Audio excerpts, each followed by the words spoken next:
Graphic section. Graphic section display की हमारी कोई भी समस्या हो, चाहे लाइट की हो चाहे ग्राफिक्स की हो, ठीक है। तो पहले हमारा ग्राफिक्स आता है, उसके बाद लाइट आती है, लेकिन हमें पूरा सीक्वेंस समझना है। ग्राफिक्स भी आएगा तो स्टेप बाय स्टेप कैसे आएगा, पहले कौन सा वोल्टेज बनेगा, कौन सा डाटा आएगा, क्या होगा, उसके बाद क्या क्या होगा, उसी टाइप से हमने सारा डायग्राम बोर्ड पर बना लिया है, ठीक है। तो एक एक लाइन को समझेंगे, किस लाइन का क्या काम है और कब जाके कौन सी लाइन कब एक्टिव होगी, ठीक है। तो डायग्राम में हमें सबसे पहले डिस्प्ले कनेक्टर, जहां भी हमारा डिस्प्ले का फॉल्ट आता है तो सबसे पहले हम डिस्प्ले कनेक्टर से ही शुरुआत करते हैं। डिस्प्ले कनेक्टर की हमारी क्या रिक्वायरमेंट पूरी नहीं हो रही है, जिसके कारण हमारी डिस्प्ले नहीं आ रही है। अब डिस्प्ले कनेक्टर पे जो रिक्वायरमेंट पूरी नहीं होगी तो हम उसकी लाइन पकड़ के चलेंगे कि जो लाइनें आ रही वो लाइनें ओके हैं।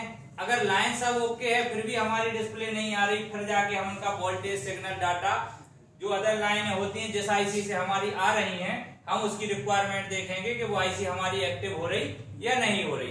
तो डिस्प्ले कनेक्टर, अब डिस्प्ले कनेक्टर पे हमारा सबसे पहले देखो क्या होता है कि सीपीयू डाटा कब देगा, क्या होगा।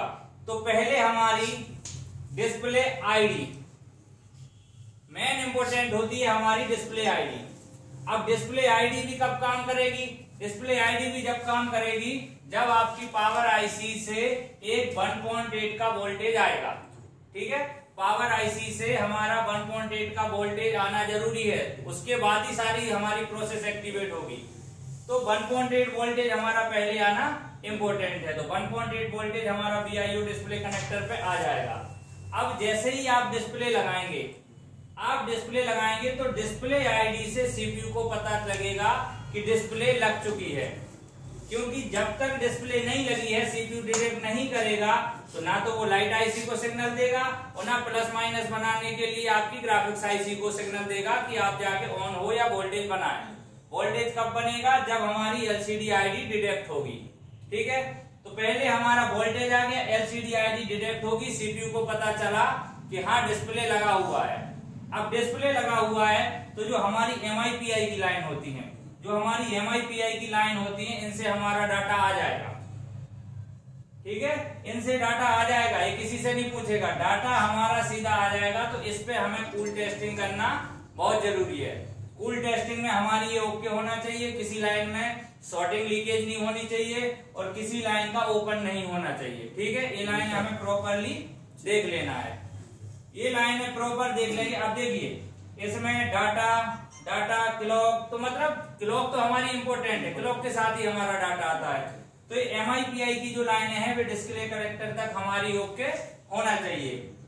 डिस्प्ले कनेक्टर तक हमारी MIPI ओके हो गया, VIO का वोल्टेज आ गया और सीपीयू ने आईडी लाइन से डिस्प्ले को डिटेक्ट भी कर लिया, ठीक। सीपीयू ने डिस्प्ले को डिटेक्ट कर लिया। अब सीपीयू ने डिस्प्ले को डिटेक्ट कर लिया, अब हमें डिस्प्ले चलाने के लिए +5 वोल्ट और -5 वोल्ट की आवश्यकता होती है।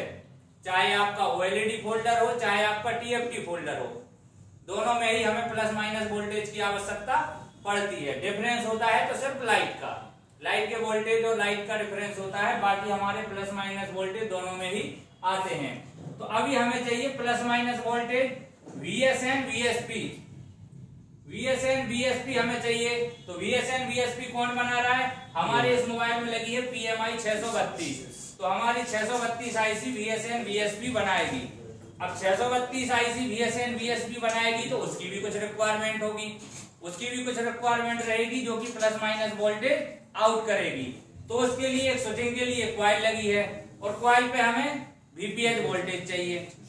एक आईसी यही हमारी 632 से VPH बनता है और उसी आईसी के अदर सेक्शन में भी VPH की हमें आवश्यकता है, तो वहां भी हमारा VPH जाएगा। जी सर। कहने का मतलब ये है कि अगर आपको ये लगे कि एक आईसी में कहीं अगर VPH एक जगह इनपुट कर गया तो हमारे सारे फंक्शन ऑन नहीं होंगे। हर डिपार्टमेंट के लिए अलग अलग वोल्टेज की आवश्यकता होती है, इसलिए इसी आईसी से निकलता है और इसी फंक्शन कराने के लिए इसी आईसी में गया है। अगर और जगह हमें जरूरी पड़ेगी तो और भी जाएगा। तो इसे हमारे VPH की रिक्वायरमेंट है, कॉइल पे हमारी स्विचिंग होगी। जिस टाइप का हमने एलयूबी आईसी में देखा था, एक कैपेसिटर हमारा बड़ा इंपॉर्टेंट था जो सीरीज में था, ठीक है। इसका कोई भी सिरा हमारा ग्राउंड नहीं होता है, इसे हमें चेक करना ही होता है। और स्कीमेटिक जब हम ड्रॉ कर रहे थे तब आपको मैंने वो भी लाइनें बताई थी, जैसे जो लाइन इसमें हमने नहीं बनाई, कभी आपका सर्किट जो आपकी डायरेक्ट जितनी लाइनें हैं आपने चेक कर ली, इसके बाद भी अगर आपका वो सेक्शन काम नहीं कर रहा है, स्कीमेटिक में डीप जाना। डीप कितना जाना? इस आईसी और अदर आईसी की उस डिपार्टमेंट, उस फंक्शन से संबंधित जो रिक्वायरमेंट होगी वो हम एक एक लाइन को बिल्कुल चेक कर लेंगे, ठीक है। जब हम बारीकी से उस सेक्शन की हर एक लाइन को देख लेंगे तो फॉल्ट कहीं बच के नहीं जाएगा। और एक हमारे मोबाइल में मैंने आपको ये भी बताया, जैसे चार्जिंग की क्लास में, कि चार्जिंग के लिए जो स्पेशल वर्ड रहेंगे, जो स्पेशल हमारे शब्द रहेंगे, वो क्या क्या रहेंगे। कोई लाइन यहां से यहां तक आई है, उसके बाद आउटपुट किस लाइन से हो रही, मैंने आपको वो भी बताया कि आपको कैसे पहचानना है कि ये हमारी कौन सी लाइन किस सेक्शन की है। क्योंकि अक्सर डायग्राम में क्या होता है, लोगों ने डायरेक्ट लाइन पकड़ी, आईसी तक पहुंच गए। अब आईसी से कौन सा वोल्टेज इन हो रहा है, कौन सा आउट हो रहा है, कहां से आ रहा है, कहां जा रहा है, अगर हमें वो जानकारी नहीं है, क्योंकि नाम चेंज हो जाते हैं। कई बार क्या होता है, इनपुट का कुछ नाम लिखा है, आउटपुट में कुछ नाम लिखा है, तो इसलिए लोग कंफ्यूज हो जाते हैं कि हमारा वोल्टेज कहाँ आ रहा है और कहाँ जा रहा है, कोडिंग चेंज हो जाती है। हाँ, कोडिंग चेंज हो जाती है, ठीक है। तो इसी टाइप से हमारी 632 आईसी स्विचिंग कराएगी, और स्विचिंग कराने के बाद हमें VSN VSP यानी VSP +5 वोल्ट और VSN -5 वोल्ट। और मैंने आपको ये भी बताया था, VSN में आपकी रिवर्स वाइस रीडिंग नहीं आएगी, फॉरवर्ड वाइस आएगी, ठीक है। तो वो भी आपको चेक करने का तरीका बताया था कि आपको कंफ्यूज नहीं होना है कि लाइन ओपन है, बल्कि ये ओपन नहीं है, ठीक है। तो ये हमारी आईसी 632 ± वोल्टेज दे देगी। अब जब प्लस और माइनस वोल्टेज मिल गया और हमारी मीपी लाइन ओके हो गई, VIO का वोल्टेज ओके हो गया, डिस्प्ले ने हमारी डिटेक्ट भी डिस्प्ले करा दी सीपीयू के लिए, सीपीयू ने डिस्प्ले को डिटेक्ट किया। अब इसके बाद सीपीयू का LCD TA और LCD रीसेट, ये हमारी दो लाइनें बचती हैं, तो इनको भी हम कनेक्ट करा देंगे। रीसेट लाइन की समस्या होगी तो आपकी डिस्प्ले ब्लू आएगी, और टी लाइन की प्रॉब्लम होगी तो टेयरिंग इफेक्ट यानी आपका चित्र आधा तिरछा आएगा, ठीक है। तो अगर इस टाइप की समस्या आती है तो हम दो लाइनों को चेक करेंगे। लेकिन अभी हमें डिस्प्ले आती कैसे है? आती ऐसे है कि आपका VIO का वोल्टेज आएगा, आईडी लाइन से सीपीयू डिटेक्ट करेगा, सीपीयू डिटेक्ट करेगा, मीपी लाइनों से आपका डाटा आ जाएगा, ठीक। इसके बाद हमारी VSN VSP वोल्टेज आएंगे, VSN VSP वोल्टेज और आपका ये डाटा रीसेट, ये सब आ गया, तो इतने में आपके ग्राफिक्स आ गए, ग्राफिक्स आपके ओके हो जाएंगे। अब हमारी बचती है लाइट। अब हमारी लाइट बचती है, तो लाइट के लिए हमारी इसमें एक आईसी लगी हुई है, तो जो हमारी D8 आईसी लगी हुई है, तो इसमें हमारी ये हमारी कौन सी है, जो हमारी आईसी लगी है अल्फा न्यूमेरिक काउंटिंग के हिसाब से लगी है, ठीक है। इसमें हमने जो बताया था ABCD और 1 2 3 दोनों हैं। तो अब इसमें क्या होगा, एक तो आया हमारा CABC। CABC कहां से आया? डिस्प्ले कनेक्टर से। अगर हमारा CABC नहीं आ रहा है तो हमें डिस्प्ले कनेक्टर और डिस्प्ले को चेक करना होगा, क्योंकि किसी में आपका डायरेक्ट पावर आईसी से दिया जाता है, बाकी लगभग सेटों में जो अभी आ रहे हैं डिस्प्ले से ही हमारा इनेबल दिया जाता है लाइट के लिए। जैसे OLED में तो दोनों वोल्टेज डिस्प्ले से ही जाते हैं, EN1 EN2 दोनों डिस्प्ले से ही जाते हैं। तो इसमें LCD CABC, तो CABC कंटेक्टिव एडिटिव बैकलाइट कंट्रोल, उसके नाम के फुल फॉर्म से ही हमें पता लग जाता है कि क्या कर रही है, बैकलाइट को कंट्रोल कर रही है।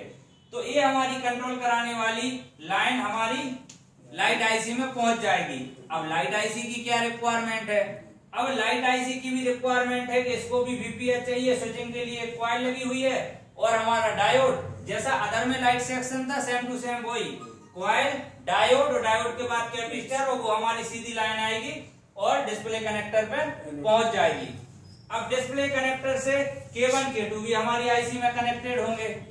अब इस आईसी को चलने के लिए VPH मिल गया, लेकिन इस आईसी में एक हार्डवेयर EN होता है, इसमें दो इनेबल दिए जाते हैं। एक हार्डवेयर EN यानी खुद उस आईसी को स्टार्ट होने के लिए एक इनेबल सिग्नल, फिर इसके बाद जो हमारा ब्राइटनेस होता है, ब्राइटनेस को कंट्रोल कम ज्यादा, ब्राइटनेस कंट्रोल करने के लिए हमारी एलसीडी सीएबीसी की लाइन दी गई है।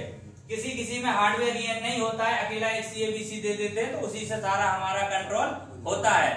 इसमें वो भी फॉल्ट बनता है कि मोबाइल चालू हुआ, लोगो तो आया, लाइट जल रही थी, लोगो आया, इसके बाद लाइट बंद हो गई। तो अभी इस सेक्शन को पढ़ने के बाद हम आपको वो भी नोट करा देते हैं कि कौन कौन सा फॉल्ट किस कंडीशन में आता है। तो इस आईसी में एक हार्डवेयर ईएन किसने दिया, हमारी पावर आईसी में, पावर आईसी PM439, ठीक है। स्कीमेटिक का नाम है U1201, U1201 के नाम से हम इसे स्कीमेटिक में सर्च करेंगे। और हमें अगर आईसी चाहिए तो आईसी का नाम है PM439 439, ठीक है। इस आईसी से हार्डवेयर ईएन हमारी इस आईसी में दिया गया है, लाइट आईसी में। अब लाइट आईसी पे सीएबीसी कनेक्ट हो गया, हार्डवेयर ईएन आ गया, VPH भी मिल गया, अब एलसीडी का K1 K2 भी मिल गया। अब इसमें एक हमारी दो लाइनें आई हुई हैं I2C की। तो I2C प्रोटोकॉल में हमने बताया था कि जहां क्लॉक रहेगी उसी हिसाब से हमारा डाटा आएगा जाएगा। तो अब ये होती है हमारी open trend line. Open trend line मैंने ये भी आपको बताया था, ओपन ट्रेंड लाइन क्या होती है, ओपन टर्मिनल क्या होता है, ठीक है। तो ओपन ट्रेंड लाइन है, इसमें हमें वोल्टेज की आवश्यकता होती है। ये बात जो आपको प्रोटोकॉल पढ़ाए थे बिल्कुल ध्यान रखना है, किस प्रोटोकॉल में पुल अप वोल्टेज की आवश्यकता होती है, किस में नहीं होती है। कभी ये नहीं कि ये अगर आपने एमपी के सेट खोला उसमें आप ढूंढ रहे पुल अप नहीं मिल रहा, तो कंडीशन के हिसाब से हमारा किस मोबाइल में क्या वर्किंग है, जो हमने प्रोटोकॉल पढ़े थे उसी के हिसाब से हमारा यहाँ दो पुल अप रजिस्टर लगाए गए हैं, R612 R611 2.2 किलो ओम के, यानी ये लॉजिक लो था, इसको हमने पुल अप वोल्टेज देके 1.8 लॉजिक हाई करा दिया। तो इसमें हमारा कहां से आया, पावर आईसी से VREG L5 1.8, यानी हमारे LDO 5 से 1.8 आया। और VREG L5 आपका यूनिवर्सल होता है, सबसे ज्यादा हमारे पूरे मोबाइल में VREG L5 की लाइन फैली होती है। और कई बार डेड की कंडीशन में सबसे ज्यादा शॉर्ट भी L5 पाई जाती है, क्योंकि ये आईसी पूरे मोबाइल में हर जगह गई हुई है, ज्यादा लोड है इस पर, तो अक्सर ये हमारी शॉर्ट कई बार हो जाती है लाइन। तो अभी इस आईसी की हमारी रिक्वायरमेंट पूरी हो गई। अब इस आईसी की रिक्वायरमेंट पूरी होगी, ये हमारी स्विचिंग कराएगी। अब स्विचिंग कराएगी तो हमारा यहां से बनेगा बूस्ट वोल्ट। अब बूस्ट वोल्टेज बनेगा जो कि हमारी लाइट के ए पर जाएगा, यानी हमारी एलईडी डायोड के एनोड पर। अब K1 K2 यानी हमारे जो कैथोड सिरे हैं तो वो हमारी आईसी से कनेक्ट करा दिए जाएंगे। और मैंने ये भी बताया था जिसमें K1 K2 आपस में शॉर्ट कर दिए जाते हैं, उसमें क्या होता है 10 ओम की रजिस्टर लगा के ग्राउंड होता है। लेकिन इसमें ऐसा नहीं होता है, इसमें आप चेक करेंगे तो आपको रीडिंग मिलेगी 350-400 के आसपास, क्योंकि इसमें आईसी स्विचिंग कराती है। आप इसमें दो K1 K2 यानी पूरी लाइटें आपकी एक साथ नहीं जलती, पहले एक सीरीज जलेगी फिर एक बंद होगी एक, लेकिन इतनी हाई स्पीड में होती है कि हम और आप आंख से नहीं देख सकते।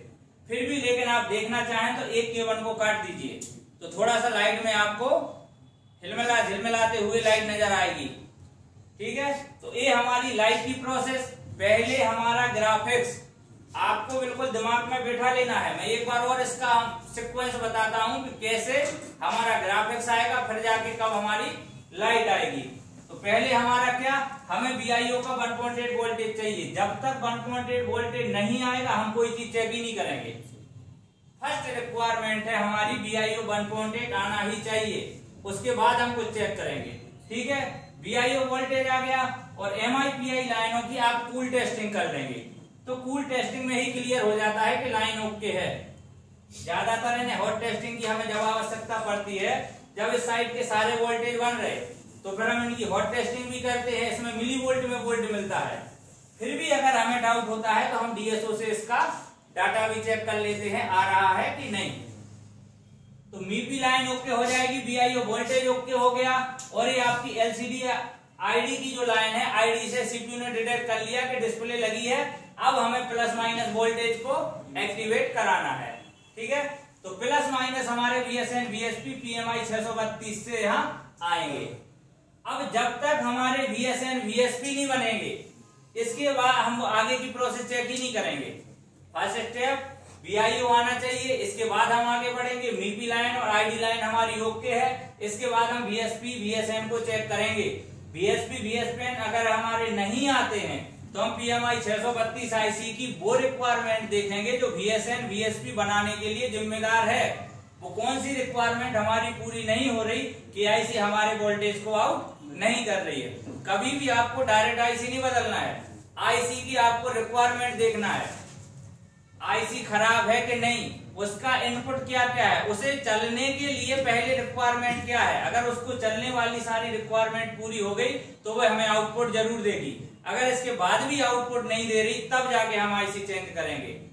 कभी हमने उसकी रिक्वायरमेंट देखी नहीं, डायरेक्ट IC बदल दी। तो डायरेक्ट में भी कुछ सेट बन जाते हैं, लेकिन हर सेट डायरेक्ट सॉल्यूशन नहीं होता। हमें स्टेप बाय स्टेप स्कीमेटिक के हिसाब से चेक करना जरूरी है। और तुक्केबाजी में तो हमें IC कभी खींचना ही नहीं है। पावर IC का सीक्वेंस, CPU का, हर चीज का मैं आपको स्टेप बाय स्टेप लिखवा दूंगा। कब जाके हमारी PMI ओके है। PMI के कौन से हम सिग्नल को, टेस्ट पॉइंट को चेक करेंगे कि हमें पता रहेगा कि PMI ओके है। फिर जाके हम पावर पे पहुंचेंगे। पावर के ऐसे हम एक दो टेस्ट पॉइंट बताएंगे जो आपने चेक कर लिए, पावर आपकी ओके है। इसके बाद आप CPU पे पहुंचेंगे तो CPU के भी टेस्ट पॉइंट आपको मिलेंगे डेड में कि हमें कैसे पता CPU काम कर रहा है कि नहीं कर रहा है। तो कोई भी चीज हो, चाहे EMMC हो चाहे UFS, हमें हर चीज में स्टेप बाय स्टेप सिस्टमेटिक के तरीके से चलना है। कभी डायरेक्ट नहीं उखाड़ना है, ना कभी तुक्केबाजी से काम करना है। ठीक है, तो अभी हमारे जब प्लस माइनस वोल्टेज बन जाएंगे तो हमारे ग्राफिक्स आ जाएंगे। अब ग्राफिक्स आ गए। अब ग्राफिक्स आने के बाद हमारी लाइट, जो हमारी लाइट IC लगी हुई है, इसको हमारा I2C से कंट्रोल और CABC और हार्डवेयर मिल गया, और उसकी जो VPH रिक्वायरमेंट थी वो भी मिल गई। अब अगर हमारी IC सही है, स्विचिंग कराएगी और स्विचिंग करा के हमारे वोल्टेज बना देगी। अब वोल्टेज बना देगी तो हमारी लाइट जल जाएगी। अब लाइट हमारी जल जाएगी तो लाइट जलने के बाद हमारी LCD गर्म तो नहीं हो रही, इसलिए हमारी LCD में भी एक NTC लगा हुआ है। LCD में भी हमारा एक थर्मल लगा हुआ NTC, नेगेटिव टेम्परेचर कोएफिशिएंट, जो आपको थर्मल रजिस्टर मैंने लिखवाया था, वही इसके अंदर टेम्परेचर सेंस करने के लिए लगा हुआ है।